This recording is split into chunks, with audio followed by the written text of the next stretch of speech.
Good morning, everybody. This morning na ako karon diri sa downtown Regina, and I came across this building inside. So nindot tayo guys. Na siya sculpture. I think this is very famous sculpture. So what I love about this design is na siya indoor ng mga trees. Real good guys. Real trees. Lami kaayo. So, lami ang design ng building. So, nagka-catch ko siya na kong attention kay lami ka ang design sa building.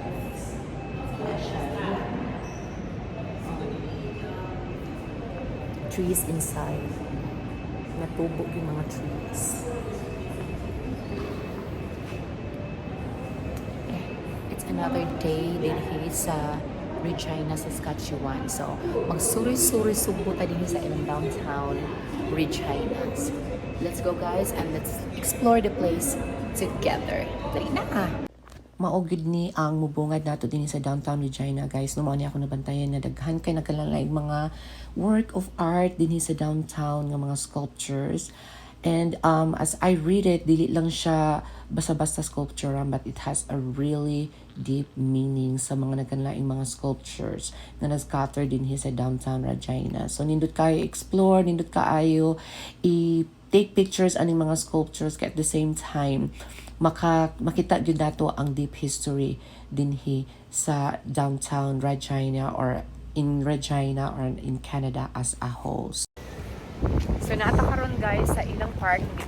I think one of the central parks here in downtown Regina. So I think there's something going on kay naay mga gipang set nga mga food cart. Murag naay festival karon guys. So I think they are setting up for the weekend festival. So I guess naay festival ngayon dito kaya iikutin natin kung anong mayroon dito sa festival nila. So as you can see, nakita natin yung mga may mga food carts na siniset up. I think it will start tomorrow kasi weekend nga, di ba? Kasi karamihan pag festival, weekend talaga yung tawag dito. Weekend talaga magsa-start yung mga festival. This is like a very neat tawag dito park. Tignan mo guys, neat ng park and surrounded by beautiful architectural buildings and sculptures also kani nga downtown itong downtown area na to. So ang ganda guys, papakita ko sa inyo yung surroundings ng park na to. Mauni ang Victoria Park, Regina, Canada. So located ni siya sa very center gyud sa ilang downtown, surrounded by buildings and very nice sculptures din sa downtown. So, i-check out natin yung mga food carts nila. I think this is a festival of food, music, and arts.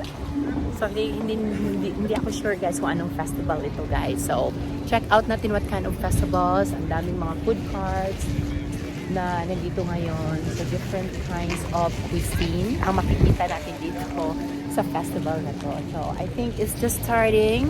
Hindi pa hindi pa sila nag-uumpisa. And I can see over there na nagsiset up sila ng kanilang mga sound system. So I think there's gonna be music as well. So it's gonna be fun this weekend. I think this will run until Sunday and for the weekend.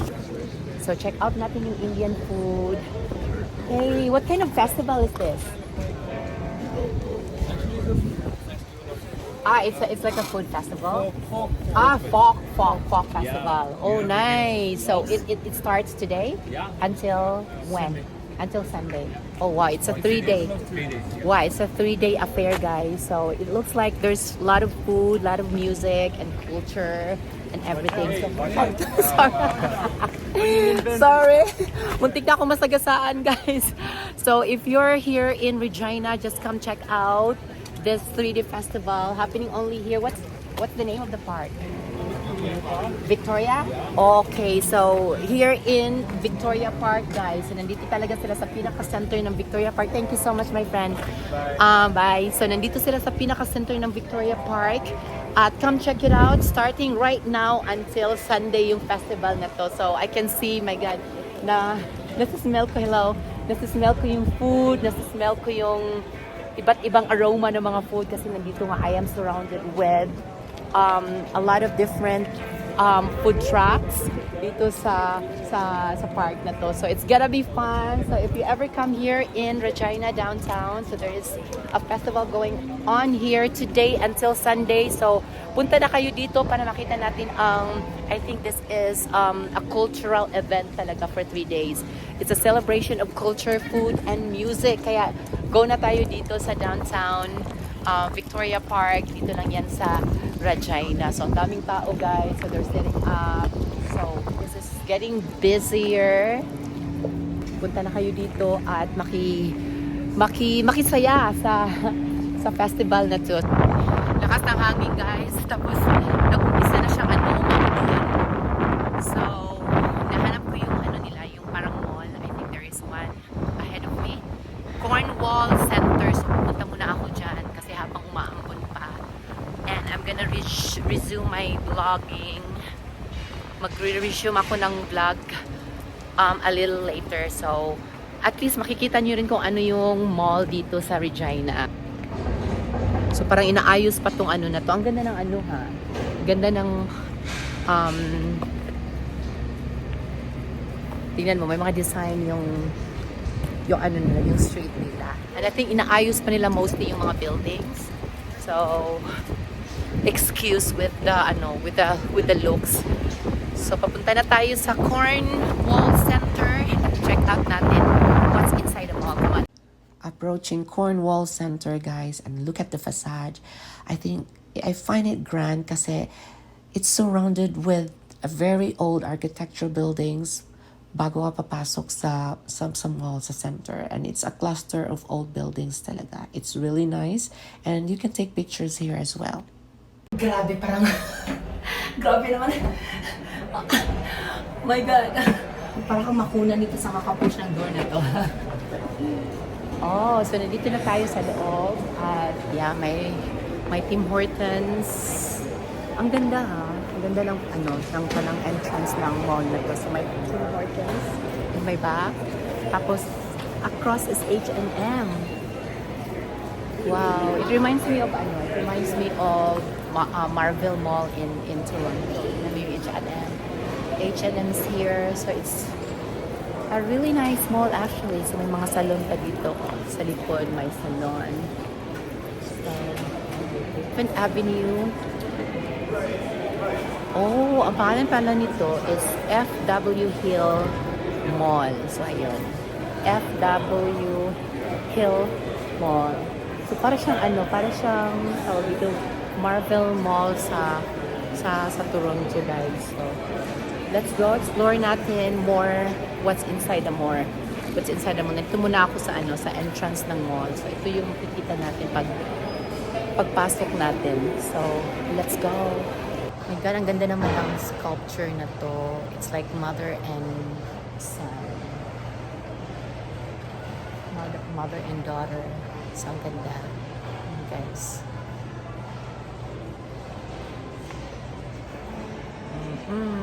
This is so nice sculpture. This is inside the mall, guys. The essence of a woman. Ganda. So, padung na uli, guys. Papauwi na ako at naghihintay lang ako ng bus. Dito ako ngayon sa bus stop. Tapos, yung bus university. Nasaan siya? Nawala yung university na bus. Hindi na make up yung siguro may siya.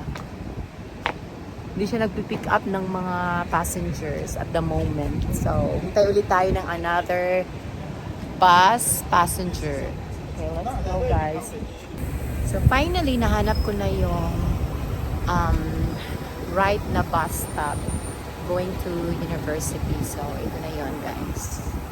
Ito na yun sa spot. Kasi kanina, naghintay kami ng masyadong mahaba-haba. Kaya pala, walang bus na dumarating kasi hindi pala yun yung tamang bus na na bus stop papuntang university. So ito na talaga, tinanong namin yung driver dyan. So okay na. So, dito na kami maghihintay.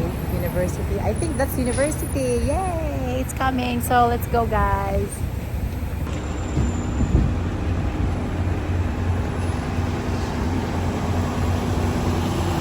Og dili na human ang atong suroy-suroy Sugbo guys. So, wala nakashopping si Inday.